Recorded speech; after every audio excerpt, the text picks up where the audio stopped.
Having discussed hedge funds, private equity, and real estate, we will now take a look at commodities and infrastructure. Along with that, we will examine some smaller alternative asset categories like art and other collectibles. Starting off with commodities. These are physical goods, such as metals or grains, and therefore incur costs for storage and transportation. It is possible to invest directly in them, but it is more common to use derivatives, such as futures, forwards, options, and swaps. Futures trade on exchanges. Forwards and swaps trade over the counter, or OTC, while options trade both on exchanges and OTC. Futures and forwards are contracts to buy or sell a commodity at a specific price and time. These contracts stipulate an obligation for both parties of the contract to do the deal. Options, on the other hand, are rights to buy or sell a commodity at a specific price and time. The exercise of these rights is discretionary for the option buyer, while the option seller is obliged to accept the deal when the option is exercised. We'll cover derivatives in more detail later on. Now, let's have a look at some other ways to invest in commodities. There are commodity ETFs, or exchange-traded funds. They invest in commodities directly or through futures, and their prices track the underlying commodity prices. Managed futures funds, as the name suggests, are actively managed commodity investment vehicles. They can focus on a specific commodity type or diversify across many commodities.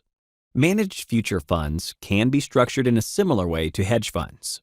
They can be set up as limited partnerships with 2 and 20 fee structures available to qualified investors only.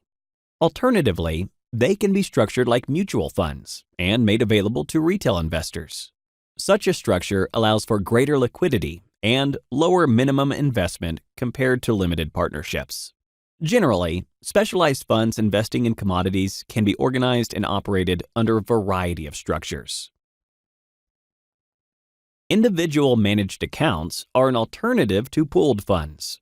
They are usually available to high net worth individuals and institutions. These accounts can also be used for investing in commodities. We can also invest in equities directly linked to a commodity, such as gold mining firms or oil producers. Their stock prices should move in a similar way to the underlying commodity, but the correlation is not always perfect. Now, let's turn to some performance and risk considerations regarding commodities. Historically, returns on commodities have been lower than the ones on stocks or bonds. Their Sharpe ratios have also been low due to the lower returns and high volatility. Commodities correlations with equities and bonds have been low historically, typically less than 0.2. So, they can provide diversification benefits to a portfolio. They can also provide an inflation hedge as their prices tend to move with the changes in inflation rates. In fact, commodity prices can be interpreted as a function of supply and demand. Demand is determined by global economic conditions and cycles, and this in turn affects the value of a commodity to end users. Supply is related to inventories, production, and storage costs. Many commodities have long lead times to alter production, which makes their short-term supply inelastic. For example, it takes time to drill oil wells or plant crops. Oil production costs depend on the specific area and extraction methods. It's also worth mentioning that agricultural commodities can be significantly affected by weather conditions. This can create short-term imbalances between supply and demand, which makes commodities prices volatile. To sum up, important factors to consider when projecting commodity supply and demand include levels of inventories, expectations of economic growth, government policies, weather patterns, production conditions, and costs. Okay, great. Now, let's have a look at infrastructure investments. They include transport assets like airports, ports, railways, and roads. Moreover, this asset class involves utilities like water and gas distribution networks, power plants and electrical grids, as well as waste management facilities. Telecommunications networks are also part of the infrastructure category. They include broadcasting and cable assets. Finally, we have social infrastructure like schools and healthcare facilities. Infrastructure investments can be further divided into Greenfield and Brownfield. Greenfield are investments into new projects yet to be constructed, and brownfield are investments into already existing infrastructure.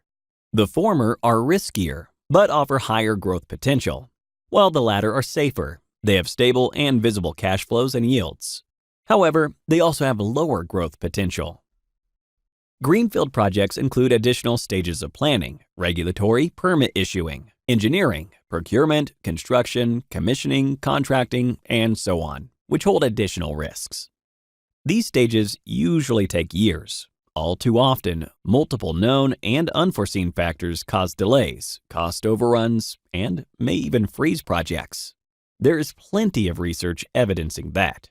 According to the consultancy MACE, 80% of large infrastructure projects globally experience cost overruns or delays.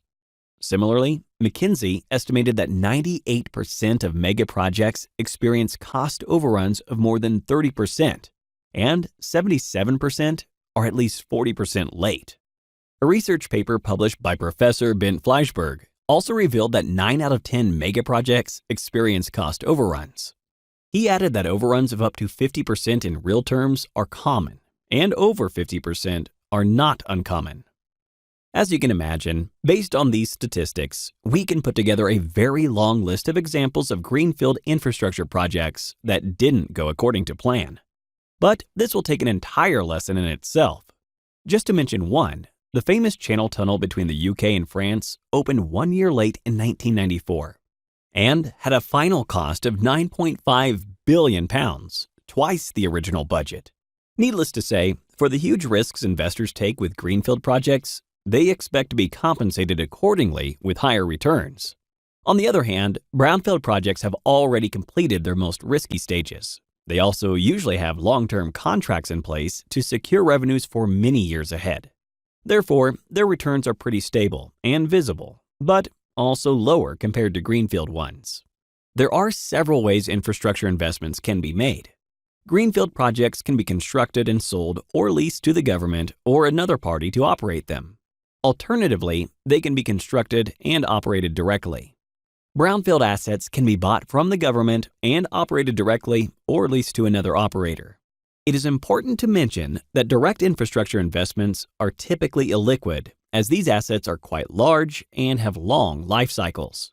However, they can be structured as ETFs, mutual funds, or private equity funds, which we covered earlier. This is a way to make them more liquid and accessible to a broader investor base. Another investment vehicle that can be used is a Master Limited Partnership, or MLP. This is a limited partnership that is traded publicly on an exchange. It combines the tax benefits of a limited partnership with the liquidity of publicly traded securities. Okay, great. What about the benefits and risks of this asset class? Infrastructure is characterized by stable returns and diversification benefits. However, like any other investment category, it is also subject to various risks. One of them is the regulatory risk. Infrastructure assets are usually highly regulated by strict rules regarding operating and cost structure. For example, the prices charged to end users are often subject to tariffs determined by the government. Of course, tariff changes impact the cash flows to the asset's owner. Infrastructure assets can support high leverage, therefore, they entail also the risk of financial leverage. Other risks to be considered here are construction and operational costs. Naturally, they are relevant to investors with exposure to the construction and operation of these assets. Okay, excellent. Now we have a good understanding of infrastructure as a type of alternative investment. Finally, let's look into other alternative investments we haven't covered so far. You probably won't be surprised that a big category here is collectibles, in which art features most prominently. Other tangible collectibles, such as rare coins, wine, stamps, jewelry, watches, and even sports memorabilia, can also be considered alternative investments. In general, these assets don't generate income. An exception would be when a price is charged to view artworks in a gallery, for example.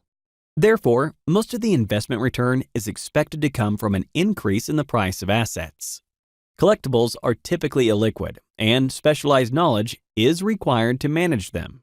Storage costs tend to be high, especially for assets like art and wine. But unlike other types of assets, part of their value consists of owning, viewing, and using them. Okay, great. This is the end of today's video.